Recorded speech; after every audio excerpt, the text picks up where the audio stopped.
Балетная группа Государственного академического Большого театра России прибыла с гастролями в Кыргызстан. Возглавляет группу один из самых авторитетных деятелей в мире балета Махар Вазиев. В разные годы он занимал руководящие должности в ведущих театрах мира. Был художественным руководителем балетной труппы Мариинского театра в Санкт-Петербурге.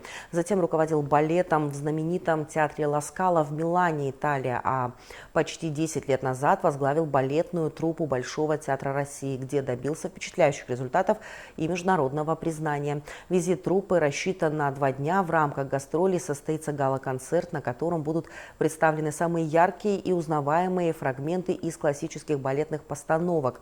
Кроме того, зрителям представят хореографические шедевры великого балетмейстера Юрия Николаевича Григоровича, чьи работы являются визитной карточкой русского балета, а также современные балетные постановки, отражающие актуальные тенденции и новое прочтение классических форм. Это событие стало значимым культурным мероприятием и вызвало большой интерес у поклонников балета в Кыргызстане. Мы здесь со вчерашнего только дня, но впечатления, я говорю, самые теплые, самые какие-то очень-очень трогательные. Что касается сегодняшнего вечера, ну, конечно, для нас тоже это очень важно выступить сегодня в этом замечательном театре оперы и балета, который имеет свою историю, имеет своих героев. И в этом смысле, конечно, наша задача заключалась в том, чтобы приехать с первыми танцовщиками, с лучшими силами